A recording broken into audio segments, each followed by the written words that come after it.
Le Corbusier said, less is more. We try to reflect that in our design work, and obviously it's particularly important from an environmental standpoint, but I just found out I have like half the time I prepared for, so you're going to see more slides in less time, I hope.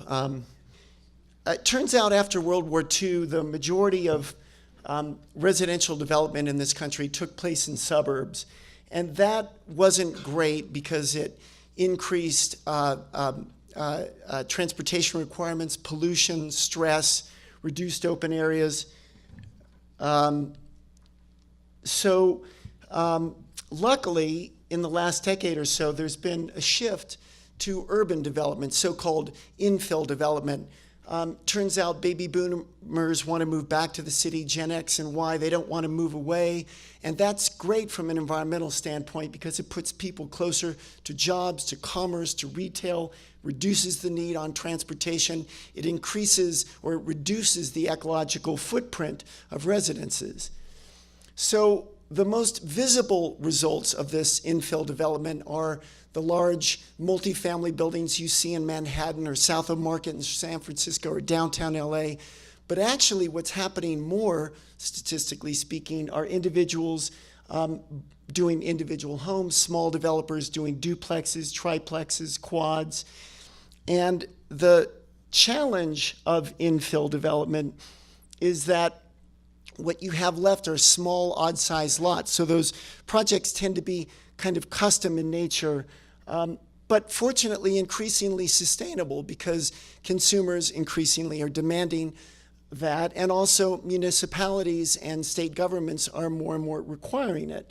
And oh, by the way, this is important because if you actually look in the US at total energy production consumption, buildings as a category use more than industry and more than transportation. So what I mean specifically is if you look at the energy that's required to heat, cool, and light buildings, as a category, buildings use more of that energy than industry or transportation.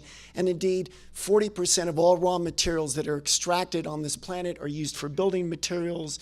The majority of waste in landfills is construction waste. So buildings have a major impact.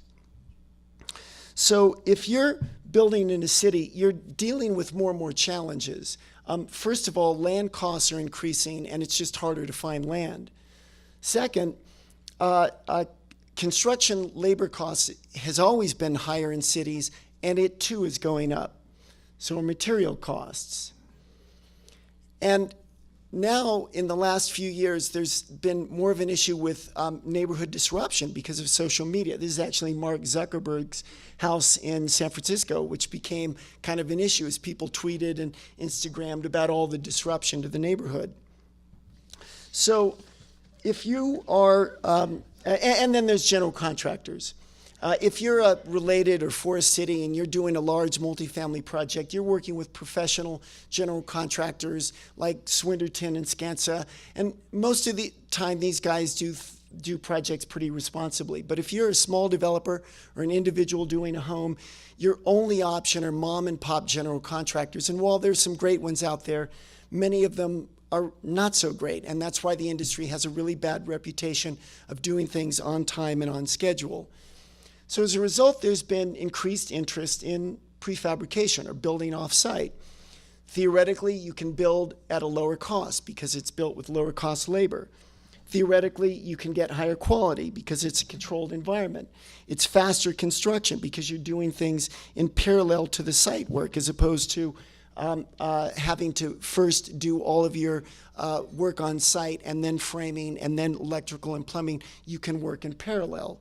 The challenge is that when you are doing things in a city, as I mentioned earlier, they tend to be custom, they tend to be higher quality, increasingly, thankfully, they tend to reflect sustainable construction and materials. But the existing prefabricators basically do mobile homes. They're not designed to do custom, high quality work. They have almost no experience, I'm tempted to say none, with sustainability. So we started last year the first factory in the country devoted to high quality, custom, sustainable construction. The company's called Plant Prefab. was funded with Obvious Ventures. We put together a special facility designed to do this kind of work. We're targeting the $25 billion infill market for individual homes and small developments. It is completely fragmented. Literally, there are no national companies that do this. It's all mom and pop GCs. This is the first home we shipped. This is later that morning it was installed. We have a patented building system that we are developing that will allow us to do this more efficiently, and even more importantly, when this is done, we'll be releasing a software library so that designers can not only design buildings in real time, but also get their ecological footprint, carbon footprint, and something that just doesn't exist in this industry, real-time pricing. You'll then be able to send those plans to us, and we'll be able to efficiently build them in half to a third of the time.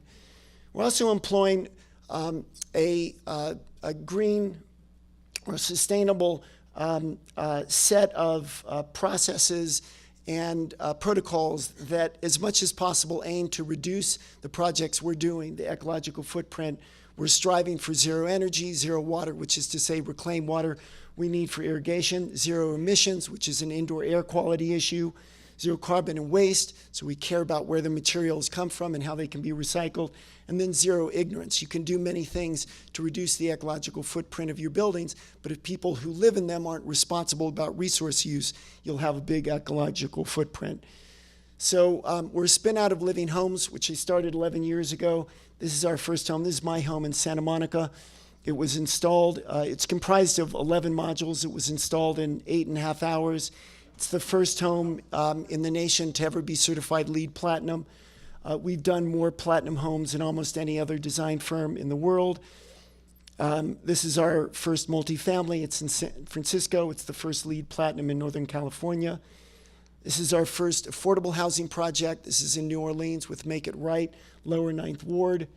This is a project we did last year for the Fort Peck Indian Reservation in Montana, 5 homes.